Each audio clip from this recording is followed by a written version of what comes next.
Before the sun rose over the river Jabbok, a man stood alone in the darkness, separated from everything he owned, everyone he loved, and every plan he had made to protect himself. Behind him were years of running. Ahead of him was the brother he had deceived.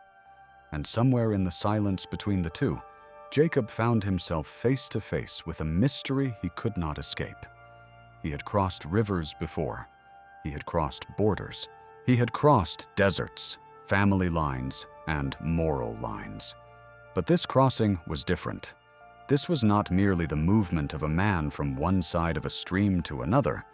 This was the crossing of a soul from fear into surrender, from striving into dependence, from Jacob the deceiver into Israel, the man who wrestled and would not let go.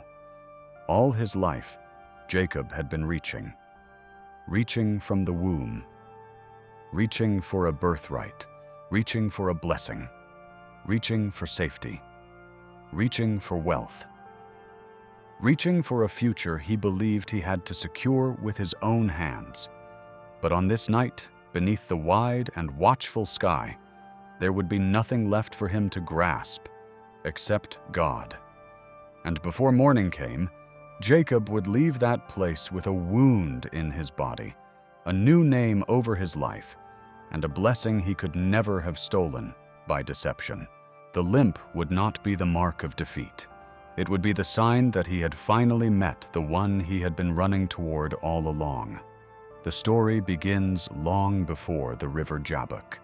It begins with a family chosen by God, a promise spoken over generations, and two brothers whose lives were tangled before they ever opened their eyes. Isaac, the son of Abraham, had received the covenant promise that God had first given to his father.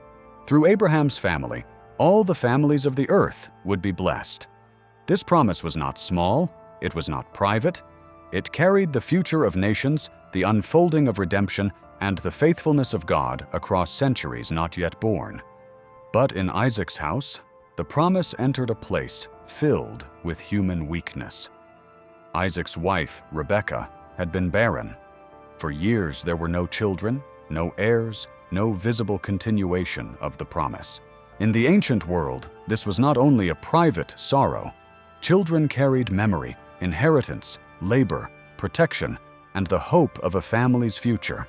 For a household living in tents, moving with flocks and servants through the land, the absence of children could feel like silence stretching across generations. Isaac prayed to the Lord for his wife, and the Lord answered. Rebekah conceived, but even before the twins were born, there was struggle within her. The children pressed against one another in her womb, and she asked why this was happening. The answer she received revealed that this was more than the restlessness of unborn children. Two nations were in her womb. Two peoples would be separated from within her. One would be stronger than the other, and the older would serve the younger. From the beginning, Jacob's life was surrounded by conflict and mystery. When the time came for birth, Esau came out first. He was red and hairy, a child who would grow into a man of the open country, skilled in hunting, strong, earthy, and favored by Isaac. Then came Jacob, holding Esau's heel. Even in his first appearance, Jacob seemed to be reaching after what was not yet his. His name carried the sound of the heel, and over time, the shadow of grasping, supplanting, and taking by the heel would follow him. The two brothers grew into two different men. Esau loved the fields. He moved through the land with strength and appetite. He knew the country beyond the tents. He knew the movement of animals, the patience of hunting, the satisfaction of returning with food from the wild. Isaac loved Esau because he enjoyed the game Esau brought home. Jacob was quieter, a man of the tents. His life moved closer to the household, the cooking fires, the routines of family and inheritance, the conversations that happened beneath fabric walls and under open skies. Rebekah loved Jacob. This divided affection became part of the hidden architecture of the family. It shaped glances, expectations, conversations, disappointments, and choices. In a house where divine promise and human preference lived side by side, the future began to bend through decisions that would leave wounds for years. One day, Esau came in from the field exhausted. Jacob had been cooking stew. The smell of the meal rose in the camp, warm and heavy after the heat and labor of the day. Esau, driven by hunger, asked for some of the red stew. Jacob did not simply offer food to his brother. He saw an opportunity. He asked Esau to sell him his birthright. The birthright was not only a family privilege, it carried inheritance, leadership, and responsibility. It represented the future place of the firstborn in the family line. In a world where family identity passed through fathers and sons, where land, flocks, servants, and promise were bound together, the birthright was no small thing. Esau, consumed by immediate hunger, treated it lightly. He swore it away for bread and lentil stew. The exchange was simple, but the consequences would echo. Jacob gained what he wanted, but not through patience. Esau lost what he should have valued, but not through force.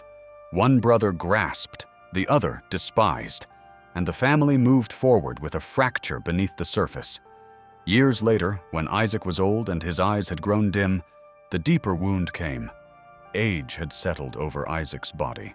The man who had once walked with strength now lived with failing sight. He called Esau and told him to hunt game and prepare the kind of food he loved so that he might bless him before he died. In that world, a father's blessing was not a casual word. It carried authority, destiny, inheritance, and spiritual weight. To receive it was to stand beneath words that shaped the future. To lose it was to feel something sacred pass beyond reach. Rebekah heard the conversation. She knew what had been spoken before the boys were born. She knew the older would serve the younger, but instead of waiting for God to fulfill His word in His way, she moved quickly to arrange the outcome. She called Jacob. She told him to bring young goats from the flock. She would prepare food for Isaac, and Jacob would bring it to his father and receive the blessing. Jacob hesitated, but not because deceit troubled him deeply. His concern was that he might be discovered. Esau was hairy, and Jacob was smooth. If Isaac touched him and knew the truth, Jacob feared he would bring a curse upon himself rather than a blessing. Rebekah took the risk upon herself. She prepared the food. She covered Jacob's hands and neck with the skins of the goats. She dressed him in Esau's garments, and Jacob went in to his blind father carrying food, clothing, and a lie. Inside Isaac's tent, every detail mattered. The voice, the scent of the garments, the feel of the hands, the taste of the meal. Isaac's eyes could not see, but his other senses searched for certainty. Isaac heard Jacob's voice and questioned him. The voice sounded like Jacob, but the hands felt like Esau. Again and again, Jacob answered in ways that concealed the truth. He allowed his father to believe he was Esau. He even brought the name of the Lord into the deception when Isaac asked how he had found the game so quickly. The blessing came. Isaac blessed Jacob with abundance, authority, and dominion. He declared that peoples would serve him, nations would bow down to him, and he would be lord over his brothers. Those who cursed him would be cursed, and those who blessed him would be blessed. Jacob left his father's presence with what he had desired. Then Esau came in. There are moments in Scripture where the emotional weight is felt not through long explanation, but through the simplicity of what happens next. Esau prepared the food. He entered his father's tent. He asked for the blessing, and Isaac trembled violently. The truth stood in the room. Jacob had come deceitfully. Jacob had taken the blessing. Esau cried out with a great and bitter cry. The sound of that cry carries across the story. It was not only the anger of a brother who had lost an advantage, it was the grief of a son who felt robbed at the center of his identity. He had already lost the birthright through his own carelessness. Now the blessing had been taken through Jacob's deception. He pleaded for a blessing from his father. But the blessing of covenant destiny had already been spoken. Isaac did speak over Esau, but the wound remained. Esau hated Jacob. He said in his heart that after the days of mourning for his father, he would kill his brother.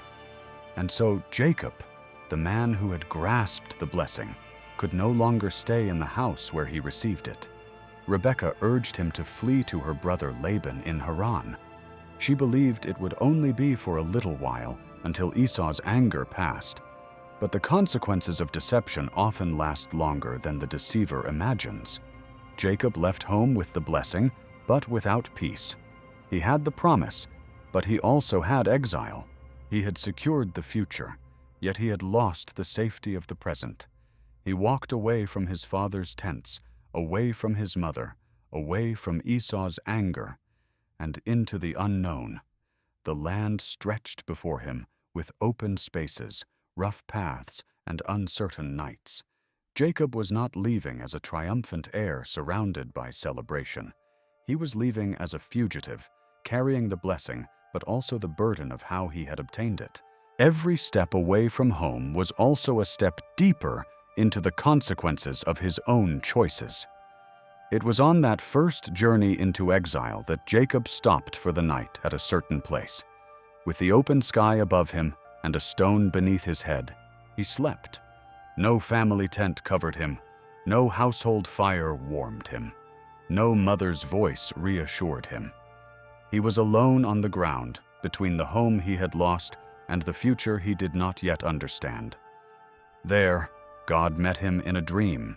He saw a stairway set up on the earth, with its top reaching to heaven, and angels of God ascending and descending on it. The Lord stood above it and spoke to him. The promise given to Abraham and Isaac was now spoken directly to Jacob. The land on which he lay would be given to him and his offspring. His descendants would be like the dust of the earth. In him and in his offspring, all the families of the earth would be blessed. Then came words Jacob would carry for the rest of his life. God said he would be with him. He would keep him wherever he went. He would bring him back to the land. He would not leave him until he had done what he had promised. Jacob woke afraid and amazed. He said that surely the Lord was in that place, and he had not known it. He called the place Bethel, the house of God. It was a holy moment, but it did not instantly make Jacob whole. God had revealed himself. God had promised faithfulness. God had spoken grace over a man who was not traveling with clean hands. Yet Jacob was still learning what trust meant. He made a vow that sounded cautious, almost conditional. If God would be with him, keep him, give him bread to eat and clothing to wear, and bring him back in peace to his father's house, then the Lord would be his God. Jacob had seen heaven opened, yet he still spoke like a man learning to trust. That is part of what makes his story so deeply human. Jacob's transformation did not happen all at once. God had met him, promised him, and preserved him. But Jacob still had years of shaping ahead. The man who had deceived his father would live with a relative who knew deception well. The man who had grasped for blessing would learn what it was to work, wait, be cheated, and endure. When Jacob arrived in the land of his mother's family, he came to a well. Wells were places of meeting, survival, and providence in the ancient world. Around them, shepherds gathered, flocks drank, news traveled, and strangers were noticed. It was there Jacob met Rachel, the daughter of Laban, Rebekah's brother. Jacob loved Rachel. For her, he agreed to serve Laban 7 years. The years seemed to him but a few days because of his love for her. That sentence offers a brief window into tenderness in a life often marked by conflict. Jacob, who had fled with uncertainty, now seemed to find a future. He worked, waited, and hoped. But when the wedding night came, Laban deceived Jacob. In the morning, Jacob discovered that he had been given Leah, Rachel's older sister. The deceiver had been deceived. The man who had entered his father's tent under false identity now woke to the pain of another man's scheme. The man who had used darkness and disguise now felt the confusion of having been misled in the darkness by someone else. Laban explained that it was not the custom in that place to give the younger before the firstborn. Those words must have struck Jacob with a strange force. The issue of younger and older had followed him from the womb, through the birthright, through the blessing, and now into his own marriage. The younger before the firstborn. The old wound appeared again, but now Jacob felt it from the other side. Jacob agreed to serve another 7 years for Rachel. His household grew, but not without sorrow and rivalry. Leah bore children. Rachel struggled with barrenness. Servants were brought into the family story. Sons were born into an atmosphere of longing, comparison, and pain. The names of Jacob's children often carried the cries of their mothers, the ache of being seen or unseen, loved or unloved. The tents of Jacob's household were filled with life, but not simple peace. There were children, animals, laborers, movement, and wealth. There were also wounds. The family chosen to carry the promise was still deeply human. Love and jealousy lived near each other. Blessing and pain shared the same space. Jacob's flocks increased. Through years of hard service and tense dealings with Laban, God prospered him. Yet wealth did not remove the pressure around him. Laban's sons began to resent him. Laban's attitude toward him changed. The atmosphere became heavy with suspicion. Then the Lord spoke to Jacob and told him to return to the land of his fathers and to his kindred, and promised to be with him. Return. It was the word Jacob may have both longed for and feared. For years he had built a life away from home. He had wives, children, servants, flocks, and possessions. But the road back to Canaan was not just a road across land. It was a road back toward memory, back toward the tents of Isaac, back toward the place where his father had trembled, back toward the brother whose bitter cry still echoed in the story, back toward the unfinished wound that had waited for him since the day he fled. Jacob left Laban secretly with his family and possessions. When Laban learned of it, he pursued him. Even the departure from Haran carried tension. Jacob was not leaving from a place of simple peace. He was escaping again, this time not from Esau, but from Laban's control. The pattern of his life seemed to repeat itself. Once more, Jacob moved forward with fear behind him and uncertainty ahead of him. But God intervened. God warned Laban in a dream not to speak to Jacob, either good or bad. When Laban caught up with him, there was confrontation, accusation, and the heavy language of wounded relationship. Years of service, disappointment, mistrust, and family strain came to the surface. But they made a covenant and parted. One danger had passed. Another waited ahead. Jacob continued on his journey, and the angels of God met him. When Jacob saw them, he said, "This is God's camp." And he called the place Mahanaim. It was a reminder that Jacob did not travel alone. Before he faced Esau, God showed him that unseen help surrounded him. The same God who had shown him angels at Bethel now allowed him to glimpse divine presence again on the road home. But seeing God's camp did not make Jacob fearless. Faith does not always erase trembling. Sometimes faith walks forward while the body still feels afraid. Sometimes a person can know God is near and still feel the weight of what must be faced. Jacob sent messengers ahead to Esau, his brother, in the land of Seir, the country of Edom. His message was humble. He called Esau his lord and himself Esau's servant. He told him that he had stayed with Laban and had oxen, donkeys, flocks, servants, and that he was sending to find favor in Esau's sight. The messengers returned with news that tightened the air around Jacob. Esau was coming to meet him, and 400 men were with him. The text tells us Jacob was greatly afraid and distressed. This was not mild concern. It was the fear of a man who knew he had wronged his brother and did not know what justice, revenge, or mercy would look like after 20 years. 400 men did not sound like a quiet family reunion. It sounded like force. It sounded like judgment approaching across the land. In Jacob's mind, the past was no longer behind him.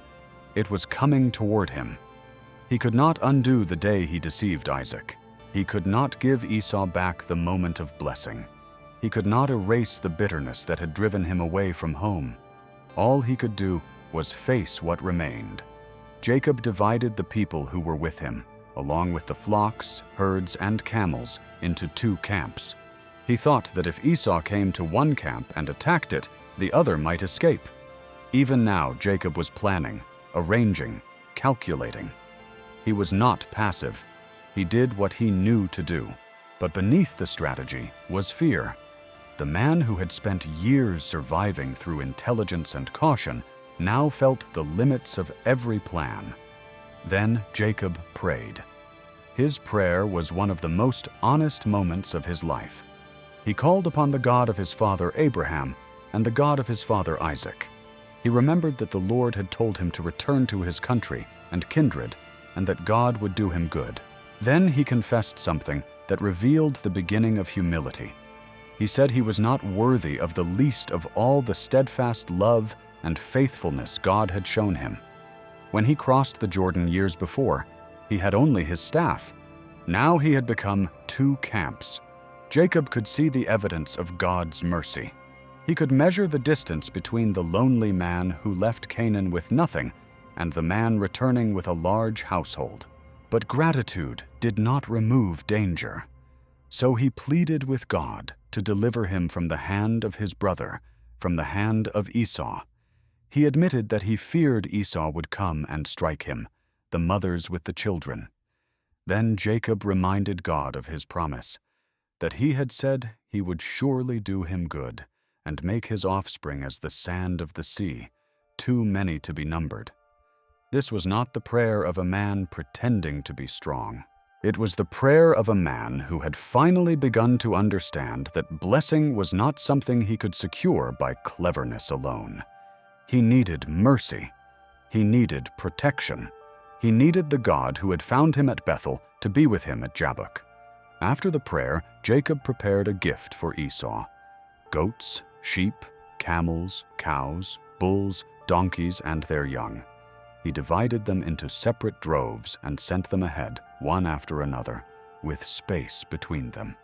Each servant was instructed to tell Esau that the animals belonged to Jacob and were a present sent to Esau, and that Jacob himself was behind them.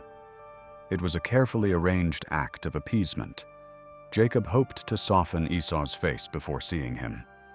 There is something deeply human in this. Jacob prayed, but he also planned. He trusted, but he also trembled.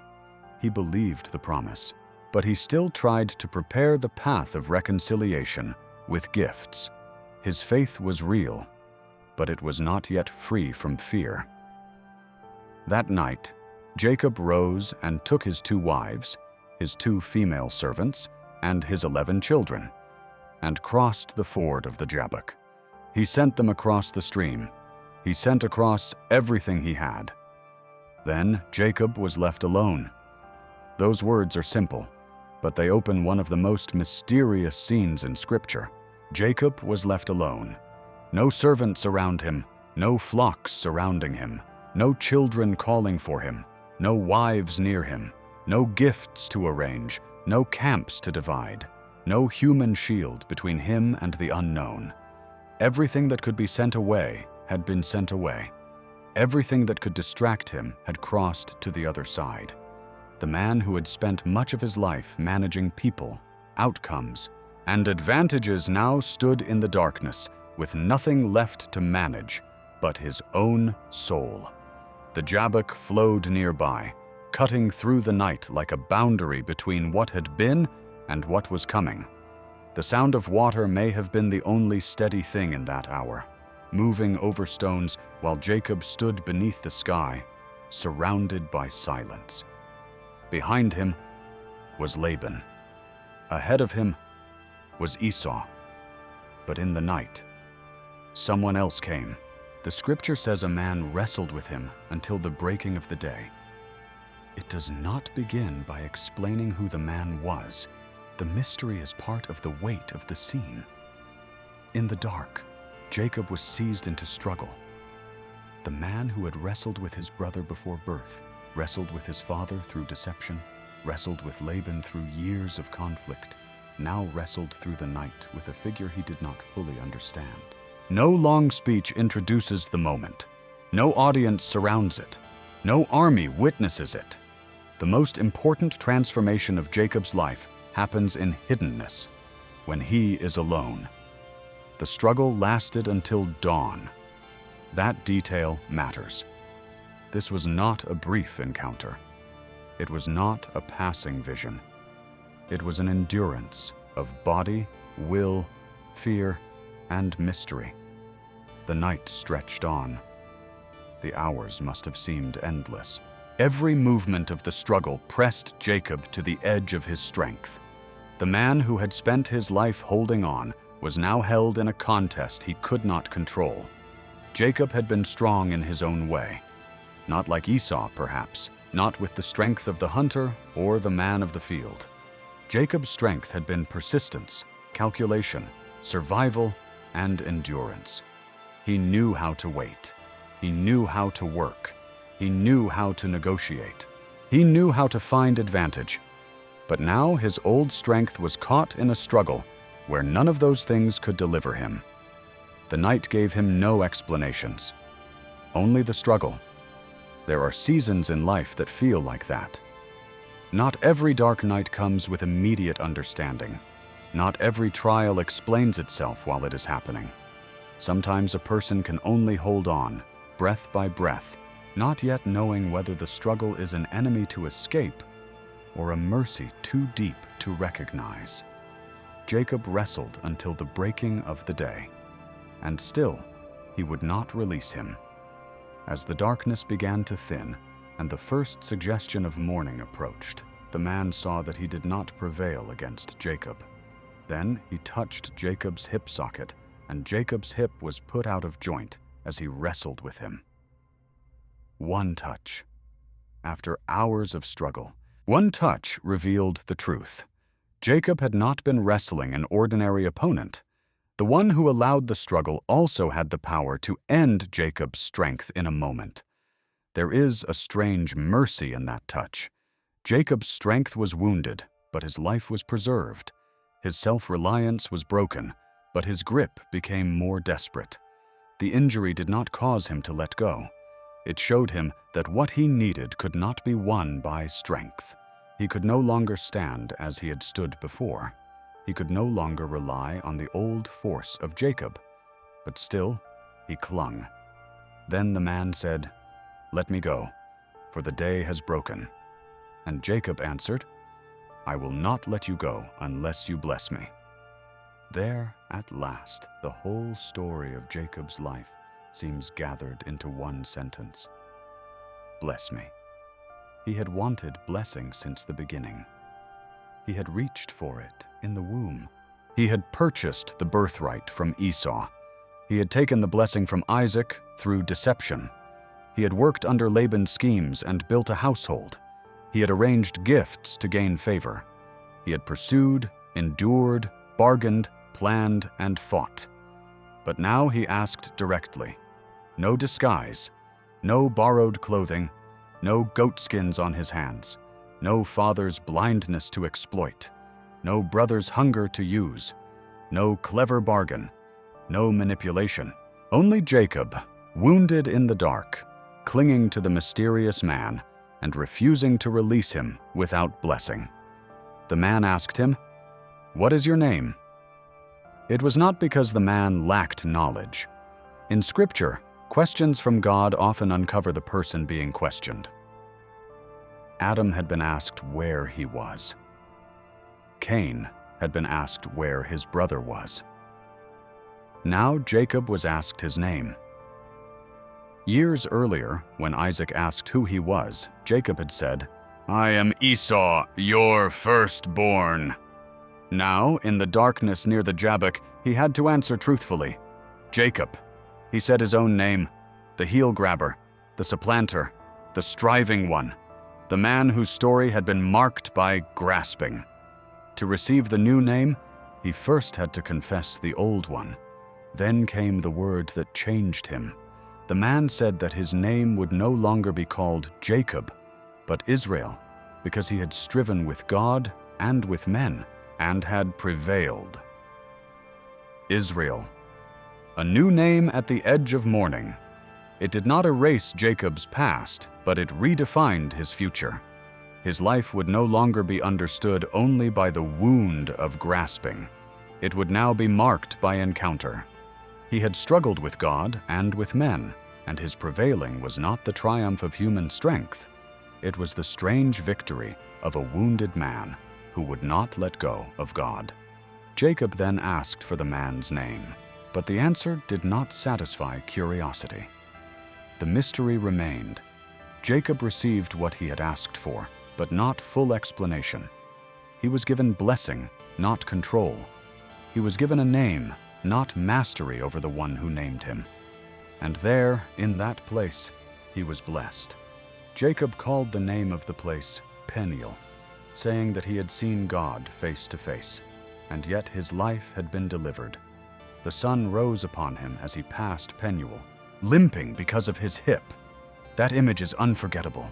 The sun rising, the river behind him, the encounter over, the name changed, the body marked. Jacob had entered the night afraid of Esau. But before facing his brother, he had to face God. He had entered the night trying to preserve his life. He left it humbled, blessed, and limping into the future God had promised. From that morning on, Jacob's limp became a quiet testimony, speaking with every step what words could never fully explain. In a world that often sees weakness as failure, Jacob's limp told a different story. It told of a man who had met God and survived. It told of strength broken open so dependence could be born. It told of blessing received not through deceit, but through desperate surrender. And immediately after that night, Jacob lifted up his eyes and saw Esau coming with 400 men. The fear he had carried had not disappeared from the horizon. The morning did not remove the approaching company. Jacob still had to face the brother he had wronged. The past still came walking toward him. But Jacob was no longer the same man who had arranged the camps the day before. He divided the children among Leah, Rachel, and the 2 servants. He placed the servants and their children first, Leah and her children next, and Rachel and Joseph last. Then Jacob himself went ahead of them. This is important. The night before, Jacob had been sending others ahead. Gifts went ahead. Servants went ahead. His household crossed ahead. But now Jacob went before them. The man who once fled from Esau now moved toward him. The man who once hid behind deception now stepped forward in humility. As he approached his brother, Jacob bowed himself to the ground 7 times. He did not come boasting in the blessing. He did not come defending his past. He came low. The space between the brothers must have felt heavy. Every step carried memory. Jacob could see Esau. Esau could see Jacob. Around them stood households, servants, children, and men who had followed Esau. But at the center was an old wound between 2 brothers. Jacob had imagined this moment for years. Perhaps he had imagined anger. Perhaps he had imagined accusation. Perhaps he had imagined the full weight of vengeance. He had prepared gifts, divided camps, and prayed through fear. But Esau ran to meet him. For all Jacob knew, Esau's running could have been the movement of judgment. But the brother Jacob feared did not raise a sword. He opened his arms. Esau embraced him. He fell on his neck and kissed him, and they wept. The scene is tender and powerful because it carries the weight of everything that came before it. The birthright, the stolen blessing, Esau's bitter cry, the threat of death, Jacob's exile, 20 years of silence, fear, prayer, the night of wrestling, the limp, the bowing, and then tears. Scripture does not tell us every word that passed between the brothers. It does not describe every emotion. It does not explain every detail of Esau's inner change, but it shows us enough. The brother Jacob feared embraced him. The judgment he expected became mercy. The face he dreaded became, in Jacob's own words, like seeing the face of God, because Esau received him with favor.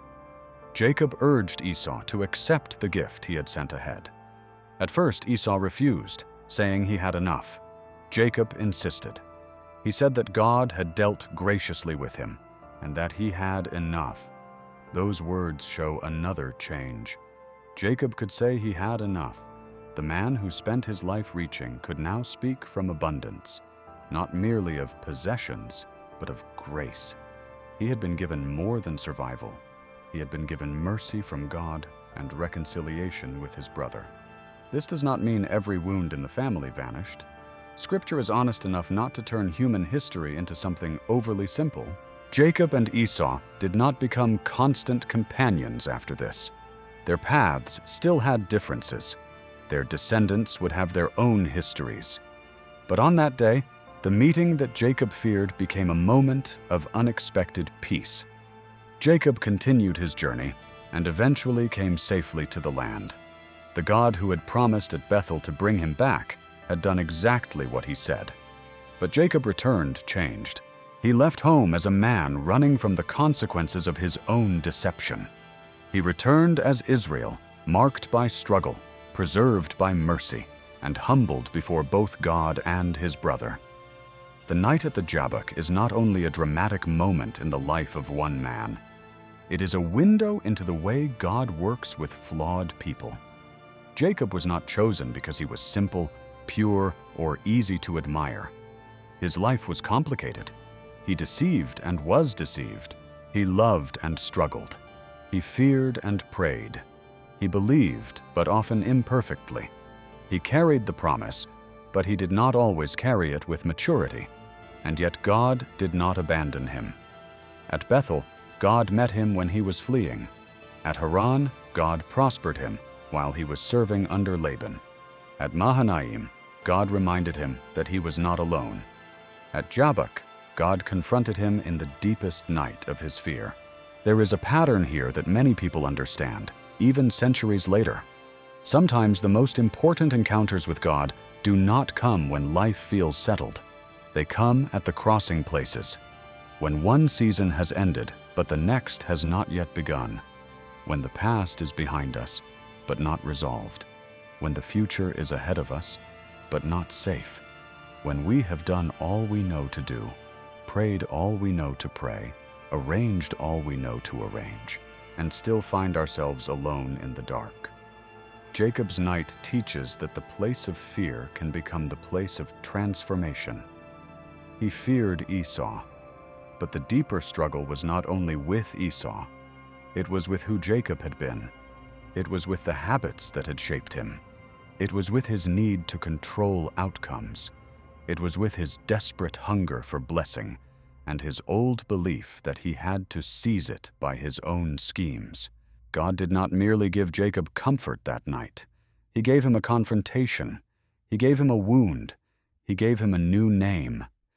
That can be difficult to understand at first. Many people imagine blessing as something that only makes life easier. But Jacob's blessing came with a limp. His encounter left him both honored and weakened.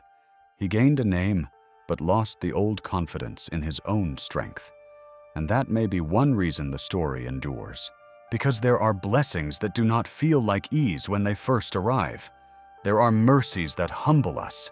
There are moments when God answers not by removing every danger, but by changing the person who must walk toward it. Jacob still had to face Esau, but he faced him as a man who had met God. The wound did not prevent him from obeying. The limp did not stop him from moving forward. It simply meant he would never again walk as if he had made himself.